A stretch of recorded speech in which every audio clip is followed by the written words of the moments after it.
Hi hello everybody, good morning. ഇന്ന് നമ്മുടെ Indian ചരിത്രത്തിൽ രണ്ട് പ്രധാനപ്പെട്ട അധ്യായങ്ങളുടെ തുടക്കമായിരുന്നു. അതായത് ഒന്നാമത്തേത് നമ്മുടെ രാഷ്ട്രപിതാവായ മഹാത്മാഗാന്ധിജിയുടെ ജന്മദിനമാണ്. ഗാന്ധി ജയന്തിയായി നമ്മൾ എല്ലാ വർഷവും ആഘോഷിക്കും. 1869 ഒക്ടോബർ 2-ാം തീയതിയാണ് അദ്ദേഹം ഈ ഭൂമിയിൽ ജനിച്ചത്. അദ്ദേഹത്തിൻ്റെ മിടുക്ക് കൂടി കൊണ്ടാണ് നമുക്ക് ബ്രിട്ടീഷുകാരിൽ നിന്നും ഫ്രഞ്ചുകാരിൽ നിന്നൊക്കെ നമുക്ക് സ്വാതന്ത്ര്യം ലഭിച്ചത്. അങ്ങനെ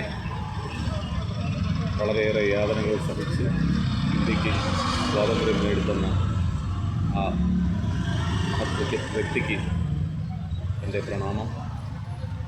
ഇന്ന് അദ്ദേഹം ജീവനോടെ ഉണ്ടായിരുന്നെങ്കിൽ 156 വയസ്സ് ഉണ്ടാകും. ഇനി മറ്റൊന്ന്, ഇന്ത്യയിലെ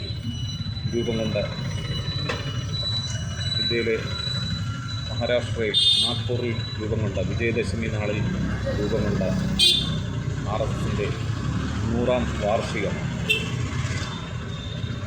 ഒരു വിജയദശമി നാളിൽ RSS സ്ഥാപകൻ കേശവ് ബൽറാം ഭട്ദേവ് എന്ന ഡോക്ടറും മറ്റ് 6 അനുയായികളും ചേർന്ന്, അത് വിദ്യാർത്ഥികളായിരുന്നുവെന്നാണ് പറയപ്പെടുന്നത്. അവരുടെ പേരുകൾ എനിക്ക് അത്ര വ്യക്തമല്ല. അങ്ങനെ സ്ഥാപിക്കപ്പെട്ട 100-ാം വാർഷികം ഇന്നാണ് പൂർത്തിയാകുന്നത്. 1925 ഒരു വിജയദശമി നാളിലാണ് RSS രൂപീകൃതമായത്. അത് ഇനി ആരൊക്കെ നിഷേധിച്ചാലും ഇന്ത്യൻ ചരിത്രത്തിൻ്റെ ഭാഗമാണ്. അത് നമുക്ക് നിഷേധിക്കാൻ കഴിയില്ല. നമ്മുടെ പ്രധാനമന്ത്രിയൊക്കെ RSSൻ്റെ ഭാഗമായി ബി ജെ പിയിലൂടെ ഇപ്പോൾ NDA സർക്കാരിലൂടെ പ്രധാനമന്ത്രിയായതാണ്. അതുപോലെ വാജ്പേയി, അദ്ദേഹവും RSSകാരനായിരുന്നു. മറ്റൊരു രസകരമായ കാര്യം എന്ന് പറഞ്ഞാൽ, ഇവരെല്ലാം ഒരു കാലത്ത് ഈ RSS ഒക്കെ സ്ഥാപിക്കുന്നതിന് മുമ്പ് ഇന്ത്യൻ നാഷണൽ കോൺഗ്രസിൻ്റെ സമര പോരാളികളായിരുന്നു.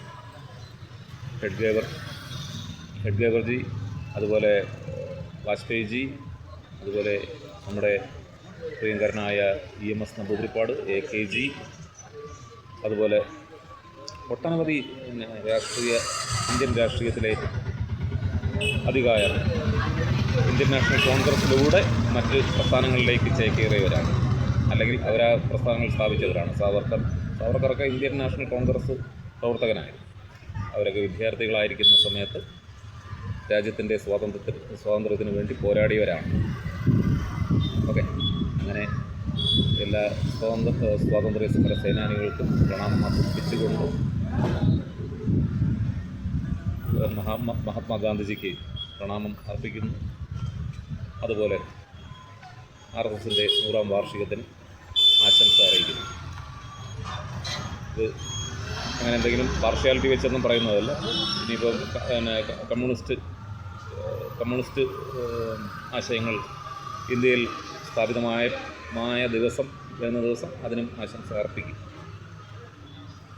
കാരണം ഇതെല്ലാം ലോക ചരിത്രത്തിൻ്റെ ഭാഗം.